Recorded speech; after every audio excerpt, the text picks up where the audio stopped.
तो मजबूर है। कोरोना काल में ये 2-2.5 साल में 2.5 लाख हमारे पेंशनर मर गए।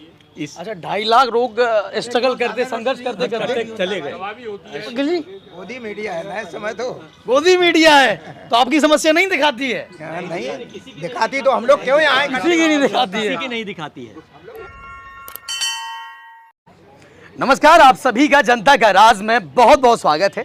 इस वक्त हम इलाहाबाद के शहीद चंद्रशेखर आज़ाद पार्क में हैं। आज़ाद जी जिन्होंने हमारे देश को आज़ादी दिलाने में अपना पूरा जीवन जो है वो समर्पित कर दिया, और इतने सारे जो बुजुर्ग चेहरे हैं वो भी अपने हक की लड़ाई लड़ रहे हैं, उन्हें भी कुछ चाहिए है और जो जनता है वो इनकी समस्या भी सुने। और अगर आपको लगता है कि इनकी समस्या वाजिब है, सरकार को इनकी समस्या सुननी चाहिए, तो आप ये वीडियो जितना हो सके उतना शेयर करें, क्योंकि दोबारा चेहरे दिखाइए, कैमरा हर एक चेहरे पर घूमना चाहिए। कितनी उम्र हो गई है उसके बावजूद भी जो दृढ़ निश्चय है, जो लड़ाई है वो लगातार लड़ रहे हैं सब लोग। 2000 पेंशन मिलती है, 1500 पेंशन मिलती है। हाँ। इसमें इनका गुजर कैसे होगा, कैसे जीवन यापन कर सकते बिल्कुल, तो हम विस्तार से पहली बात एक जेल का कैदी होता है, उसको 80 रुपया कुछ पैसे पर डे मिलते हैं, और या उसका कितना होता है, हम जेल के कैदी से भी बदतर है। 30-32 साल हम लोगों ने सर्विस किया, गवर्नमेंट जॉब में रहे, उसके बाद हमको 1500 पेंशन मिलती है। हम दो प्राणी अगर हैं तो अपना जीवन बसर कैसे कर सकते हैं? इसको सरकार सुने, इस पर बिल्कुल अंकित जी, हम चाहेंगे विस्तार से, जो ऑडियो हो सकता है आप सब समझ रहे हैं, हमारी समस्या पर हो, जनता उसकी समस्या पर हो, तो आप विस्तार से बताइए क्या मुद्दा है, क्यों आप लोग हम सभी लोग कंपनियों में काम करने वाले कर्मचारी हैं। हम लोगों ने अपने कंपनियों में काम किया और देश की सेवा के लिए, और इंडियन नहीं सारी इंडस्ट्री अलग अलग सारी पब्लिक सेक्टर, प्राइवेट फैक्ट्री सब में काम करते हैं। आज इसके करीब 25 करोड़ लोग इसके पेंशनर के इसके मेंबर हैं, पीएफ के ईपीएफओ के मेंबर हैं। वो सारी अपनी कंट्रीब्यूशन देते हैं, लेकिन उनको पेंशन आखिरी में आकर के, जो आप यहाँ पे बैठे हुए लोग देख रहे हैं, इनको पेंशन 1000 से लेकर 2000 तक के रुपए की पेंशन मिल रही है। ठीक है, और इस 1000-2000 के पेंशन को बढ़वाने के लिए हम लोगों ने सरकार से भी कहा, तो सरकार ने नहीं बढ़ाया। हम लोगों ने कहा कि हमको एक्चुअल सैलरी पे पेंशन मिलनी चाहिए, जो कि मिलती है। ईपीएफओ की स्कीम में कहा गया था कि हाँ मिलेगी, उसके लिए मुकदमे लगे, और मुकदमे में लड़ते लड़ते 2016 में कहा गया कि नहीं, इनको पेंशन मिलनी चाहिए एक्चुअल सैलरी पे। उस जजमेंट को इम्प्लीमेंट करने के लिए 2017 में ईपीएफओ ने सर्कुलर निकाला। अच्छा। लेकिन उसमें निकालने के बाद भी उन्होंने फिर बाइफरकेट कर दिया। उन्होंने कहा कि एग्जेम्प्टेड वालों को नहीं मिलेगा और अनएग्जेम्प्टेड वालों को मिलेगा। एग्जेम्प्टेड वो कंपनियां हैं जो पब्लिक सेक्टर की कंपनियां हैं। अच्छा। उनकी अपने ट्रस्ट होते हैं, उनके थ्रू आते हैं। उसका फिर मुकदमा लगता रहा, और आज 2022 में फिर जजमेंट आया है कि नहीं, ईपीएफओ ने गलत किया, एग्जेम्प्टेड और अनएग्जेम्प्टेड कुछ भी नहीं होता है। लेकिन फिर सुप्रीम कोर्ट ने उसमें एक लगा दी कि नहीं, 2014 के पहले वालों को नहीं मिलेगा जो जॉइंट ऑप्शन फॉर्म नहीं भरे होंगे, जबकि जॉइंट ऑप्शन फॉर्म भरने का मौका कभी किसी को आज तक मिला ही नहीं है। अच्छा। और कोर्ट ने कहा कि नहीं, अब इनको मौका दिया जाए 2016 में का। अब सुप्रीम कोर्ट कह रहा है नहीं, 2014 के पहले वालों को मौका नहीं देंगे, 2014 के बाद वालों को ही मौका देंगे, मात्र 4 महीने का वो ऑप्शन भरें और ले। लेकिन 2014 के पहले कम से कम कुछ नहीं तो इस समय 60 लाख पेंशनर पूरे देश में घूम रहे हैं कि हम उनको पेंशन 1000-2000 इसकी पेंशन मिल रही है। अच्छा, पूरे देश में 60 लाख लोग हैं ऐसे? 60 लाख हैं, 60 लाख पेंशनर, लेकिन करोड़ नहीं, पेंशनर 60 लाख हैं इसमें। लेकिन जो इसमें स्कीम में है, जो लोग कंट्रीब्यूशन दे रहे हैं, वो करीब 25 करोड़ लोग हैं। अच्छा। ठीक है, लेकिन आज पेंशनर जो बचे हुए हैं, जो बुढ़े दिखाई पड़े, 60 लाख लोग हैं इस तरह के लोग, जो कि मात्र 1000 और 2000 रुपए की पेंशन के लिए लड़ाई कर रहे हैं कि मैं, और ये भी तैयार हैं कि मैं अपना पैसा दूंगा, जो हमारा कंट्रीब्यूशन बनता है उस कंट्रीब्यूशन का एक फार्मूला है कि जो फार्मूले से लगता था उसमें हम पैसा देने को तैयार है, उसका ब्याज भी देने को तैयार है, और हमको हमारे सैलरी के साथ पेंशन दिया जाए, सुप्रीम फुल पेंशन दिया जाए। लेकिन ईपीएफओ उसमें अड़ंगा लगा रहा है, और अड़ंगा लगाते लगाते अपनी बातों को सुप्रीम कोर्ट में आधा मनवा लिया कि 1/9/2014 के पहले वालों को नहीं मिलेगा, 1/9/2014 के बाद वालों को जिनको मिलेगा उनको 4 महीने का ऑप्शन देंगे। तो इस तरह से हम लोगों ने यही कह रखा है कि अगर वो हमको नहीं देते हैं तो इसके लिए रिव्यू पिटीशन लगेगा, कंटेम्प्ट पिटीशन लगेगा, और इस तरह से हम लोग अपनी लड़ाई को आगे जारी रखेंगे। ये हम लोग का हौसला है, भले से हम लोग रहे न रहें, लेकिन ये लड़ाई चलती रहेगी। एक इसमें और मैं ऐड करना चाहता हूँ, जब ये 1995 में इस स्कीम को लागू किया गया था,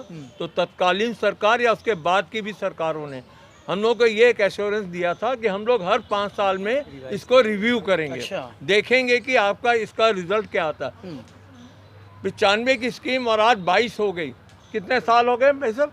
27 साल 27 साल हो गए। 27 सालों में आज तक किसी भी सरकार ने, किसी की भी सरकार किसी ने भी रिव्यू के बारे में सोचा ही नहीं।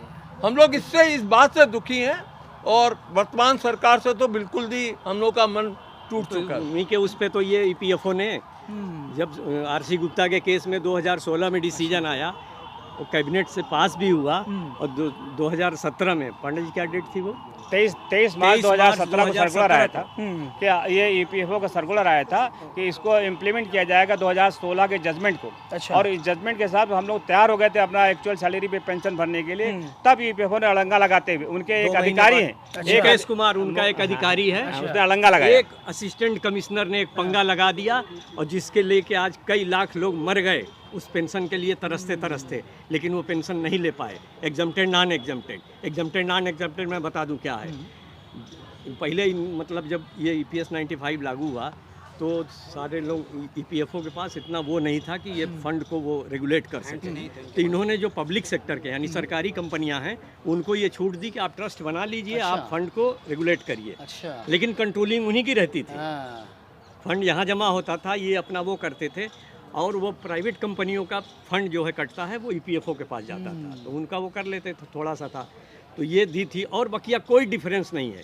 लेकिन उस शैतान अधिकारी ने ये उसमें छल्ला लगा दिया और उसके बाद हम लोग फंस गए। ये बताइए, कभी मेन स्ट्रीम जो मीडिया है कभी ऐसी खबरें ज्यादा नहीं देखी जाती है जब 25 करोड़ लोग हैं, 60 लाख लोग हैं। दिल्ली में बड़ा वो हुआ। अच्छा। ईपीएफओ के ऑफिस में आज से 3 साल पहले माननीय अशोक रावत जी हैं, ये क्या कह रहे हैं आप अंकल जी?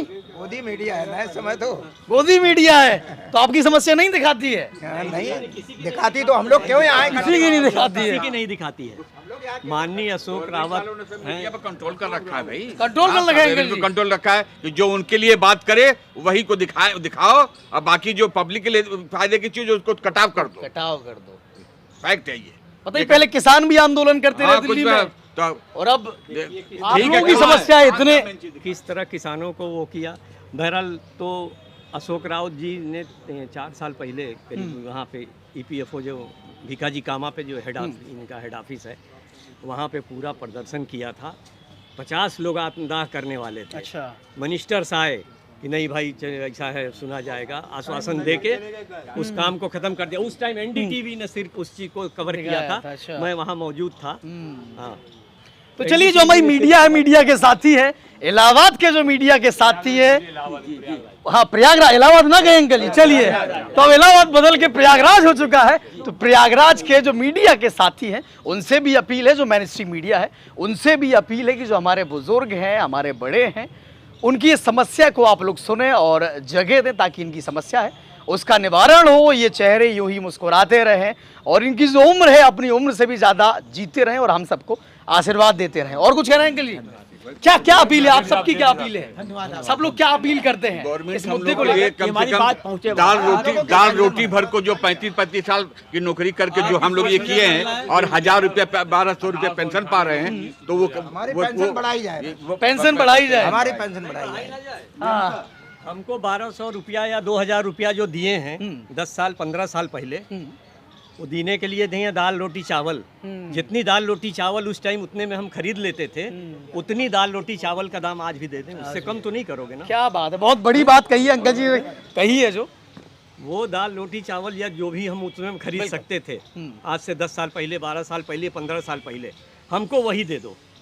हमको कम मत करो, हमको वो पैसा कम मत करो, हमको खाने के लिए दिए थे ना, तो हम जितना दाल चावल हमारा बनता है वो हमको दीजिए। हमारा हम जो हम कोई भीख नहीं मांग रहे, हम अपना अधिकार, सही याद, अपना हक मांग रहे हैं। ये फुल सैलरी वाला तो चलिए ठीक है, मुकदमा चल रहा है, उस पर देंगे नहीं देंगे, लेकिन ये आप उतना तो कर दो, हमको वही दो, उतने मतलब बिल्कुल, का हमको दाम दे दो। सभी का हक, सरकार से भी हम अपील करेंगे कि इन सबकी समस्या सुनी जाए और इनका जो हक है वो इन्हें दिया जाए और हक दिया जाए, ताकि ये लड़ाई है इस उम्र में लड़ने को मजबूर है, पार्क में गोष्ठियां करने को मजबूर है। कोरोना काल में ये 2-2.5 साल में 2.5 लाख हमारे पेंशनर मर गए।